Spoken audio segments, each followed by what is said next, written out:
এর কাছে একটা কথা শেয়ার করি। Oh no! আমি যে সময় এখানে আসলাম, এই এত টুকটুক বিল্ডিং গুলো আসছিল, আর এই দিকে দেখেন কত বড় বড় হয়ে গেছে।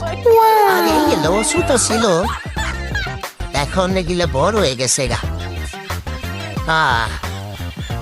দেখেন বিল্ডিং আর বিল্ডিং। আমার দাদারে কইছিলাম বাড়ির সাইড দিয়া বিল্ডিং বুইনা থাও, গাছপালা না বুইনা।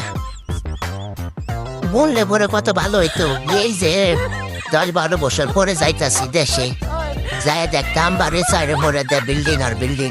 বড় হয়ে গেছে। কথা হাসানা দেখছেন নি? দেখেন গেটি উষা ঘুরা দিতে হয়, তারপরে দেখতে হয়। আপনাদের কাছে শেয়ার করলাম, আপনারাও ভাই যে একবারে সাইড মরে দেয়া বিল্ডিং বুইনা থইবেন, গাছপালা বুইনা ফায়দাটা কি? দেখেন বিল্ডিং আর বিল্ডিং।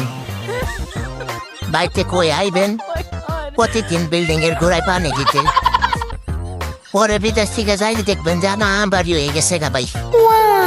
ঠিক না? গাছপালা বুইনা পানি দিয়া ফায়দাটা কি? বিল্ডিং বুইনা পানি দিব, বড় বড় বিল্ডিং হয়ে যাবো। 10-15 বছর পরে যাইবেন বিদেশ থেকে, দেখবেন না বাড়ি হয়ে গেছে। একবার আমাকে বাড়ির পিছন দিয়ে যে গাছ বাগানের মতন খাড়াই রয়েছে, আনাম বাড়ি বাড়ি বিল্ডিং। আপনারাও বাড়ির সাইড দিয়ে একটা বিল্ডিং বুনবেন, কি বাইরা, ঠিক আছে না?